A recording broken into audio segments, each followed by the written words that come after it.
സൽമാൻ നിസാർ, രോഹൻ കുന്നുമൽ, അഖിൽ സ്കറിയ അങ്ങനെ 3 താരങ്ങളെ നിലനിർത്തിയ ശേഷമാണ് ഇന്നിപ്പോൾ കാലിക്കറ്റ് ഗ്ലോബ് സ്റ്റാർസ് ലേലത്തിനായി വന്നത്.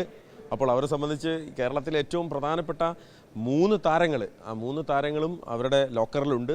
അതിനപ്പുറത്തേക്കുള്ള താരങ്ങളെ മതിയായിരുന്നു ഇന്ന് യഥാർത്ഥത്തിൽ. പക്ഷേ എന്നാലും വലിയ വലയെറിഞ്ഞ് വലിയ മീനുകളെ പൊക്കിയാണ് കാലിക്കറ്റിലേക്ക് പോകുന്നത്. ഓക്കെ, ഇന്നിപ്പോൾ ഹാപ്പിയാണോ? തീർച്ചയായിട്ടും വളരെ ഹാപ്പിയാണ്. നല്ല പിക്കുകളായിരുന്നു. നമ്മൾ പ്രതീക്ഷിച്ച ആളുകളൊക്കെ വന്നിട്ടുണ്ട്. ഒരു 90% എല്ലാവരും തന്നെ വന്നിട്ടുണ്ട്.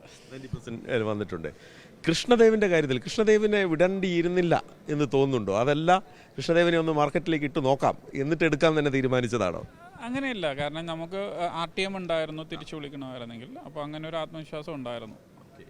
അതുപോലെ ഇപ്പം ബാസിത്തിനെ വിളിച്ചു, വലിയ എമൗണ്ട് കൂടി തന്നെയാണ് ബാസിത്തിനെയും വിളിച്ചത്. അപ്പോൾ അതും നേരത്തെ കരുതി കൂട്ടി തന്നെ ഇറങ്ങിയതാണ്. നമ്മുടെ കാൽക്കുലേറ്റഡ് ഇതായിരുന്നു. ബാസിത് നമ്മുടെ ലിസ്റ്റിൽ ഉള്ള ആളായിരുന്നു. നമ്മൾ ഇവിടെ വന്ന് സംസാരിക്കുമ്പോഴേ ചോദിച്ചു, ഈ വിഘ്നേഷ് പുത്തൂരിനെ അവസാന നിമിഷമാണ് എടുത്തത്. അപ്പോൾ അത് ആരുടെ തന്ത്രമായിരുന്നു കോച്ച്? അത് ഞങ്ങളുടെ ടീം ഇതിൻ്റെ പുറകിൽ കുറച്ച് ദിവസമായിട്ട് വർക്ക് ചെയ്യുന്നുണ്ട്. അപ്പം പല സിനാരിയോസും ഞങ്ങൾ വർക്കൗട്ട് ചെയ്തു. അപ്പോൾ അതിൽ നിന്ന് ഉരുത്തിരിഞ്ഞ് വരുന്നൊരു ടാക്ടിക്സ് എന്ന് പറയാം. അതെ, അപ്പോൾ ഏതായാലും ഞങ്ങളുടെ ടീമിലോട്ട് പുള്ളിയെ കിട്ടിയതിൽ വളരെ സന്തോഷം. അതൊരു എക്സ്പീരിയൻസും അതുപോലെ വെറൈറ്റി ഓഫ് അയാളുടെ സ്പിന്നും നമുക്ക് ഭയങ്കര മുതൽക്കൂട്ടാവുന്നതാണ് ഞങ്ങളുടെ വിശ്വാസം.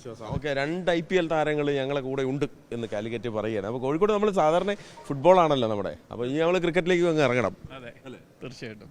എന്തൊക്കെ ഒരുക്കങ്ങളാണ് ടീമിൻ്റെ ഇനി മുന്നോട്ടുള്ള ദിവസങ്ങൾ? ഇനി പരിശീലനങ്ങൾ വളരെ കുറച്ച് സമയമുള്ളൂ. വ്യക്തമായിട്ടുള്ള പ്ലാനിങ്ങും അതുപോലെ പരിശീലനവും തുടങ്ങാൻ ഞങ്ങളുടെ കോച്ചും ടീമെല്ലാം റെഡിയാണ്. ഈ ഓപ്ഷൻ ടേബിളിൽ നമ്മൾ കാര്യമായി ഇവർ ചർച്ച ചെയ്യുന്ന സമയത്ത് ഒരാൾ അവിടെ ഞങ്ങൾ രാവിലെ തൊട്ട് ശ്രദ്ധിക്കുന്നുണ്ട്. അല്ലമീൻ അല്ലേ? അല്ലമീൻ എങ്ങനെ ഉണ്ടായിരുന്നു? നല്ലതായിരുന്നു. പ്രതീക്ഷിച്ച ചേട്ടന്മാരൊക്കെ ഉണ്ടോ ടീമിൽ? എല്ലാവരും പിക്ക് ചെയ്തോ? ആരാണ് ഐഡിയ ഒക്കെ പറഞ്ഞു കൊടുത്തത്? കുറച്ച് ഐഡിയ ഒക്കെ ഉണ്ടായിരുന്നില്ലേ മനസ്സിൽ? എന്താ നടക്കുന്നത് നോക്കട്ടെ. ഒരാൾ പോയതിൽ മാത്രം വിഷമം ഉണ്ടാവും. അതാരാണ്? ആര് പോയപ്പോഴും വിഷമം തോന്നിയേ? അജിനാസിനെ മിസ് ചെയ്യാം. അജിനാസ് കോഴിക്കോട് ഇല്ലാതിരുന്ന അല്ലമീന് വലിയ വിഷമമുണ്ട് കേട്ടോ. അജിനാസിന്റെ വലിയ ഫ്രണ്ടാണ്. ആണോ? സാറേ, നമുക്ക് അടുത്ത തവണ പൊക്കാം അല്ലേ? അടുത്ത തവണ 2 കുട്ടികളാണല്ലേ, ഒന്ന് വലിയ കുട്ടി. ഇദ്ദേഹത്തെ ഞങ്ങൾ കഴിഞ്ഞ തവണ ഞങ്ങൾ കണ്ടതാ. അദ്ദേഹം കഴിഞ്ഞ തവണ കുട്ടികളെക്കാൾ ചുറുചുറുക്കോട് കൂടി ടീമിനൊപ്പം ഉണ്ടായിരുന്നു എന്നുള്ളതാണ്. ലക്കി ചാംസ് ആണ്. എങ്ങനെയുണ്ട് നമ്മളെ പിള്ളേരൊക്കെ? കൊള്ളാവോ കോഴിക്കോട്ടെ? സൂപ്പർ, എല്ലാം സൂപ്പറാണ്. പേടിക്കണം അപ്പോൾ കോഴിക്കോട്ടെ പിള്ളേരെ? പിന്നെ തീർച്ചയായിട്ടും പേടിക്കണം. എന്താണ് നമ്മുടെ ഒരു പ്രതീക്ഷ കാര്യങ്ങളൊക്കെ? ചാമ്പ്യൻഷിപ്പ് അതിൽ കുറഞ്ഞൊന്നുമില്ലല്ലോ, അതിൽ കുറഞ്ഞൊന്നും പ്രതീക്ഷിക്കാനില്ല. നമ്മൾ കപ്പ് എവിടെ വെച്ചിട്ട് എതിലൂടെ കൊണ്ടുപോകണം? മിഠായി തെരുവിലൂടെ കൊണ്ടുപോകണം? മാനാഞ്ചിറ ഒന്ന് ചുറ്റിക്കറങ്ങി വരണം?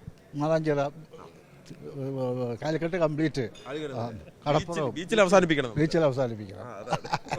അപ്പോൾ ഒരുങ്ങി തിരിച്ചിരിക്കുകയാണ് കേട്ടോ കാലിക്കറ്റ്. വളരെ സ്ട്രോങ് ആയിട്ടുള്ളൊരു നിര അവർക്കുണ്ട്. ഇനിയിപ്പോൾ കഠിന പരിശീലനത്തിൻ്റെ ദിവസങ്ങളാണ്. കോഴിക്കോട് കാൽപന്ത് കളിയുടെ നാട് മാത്രമല്ല, ക്രിക്കറ്റിൻ്റെ കൂടി നാടാണെന്ന് ഇവർ പറയുകയാണ്. Thank you, all the best.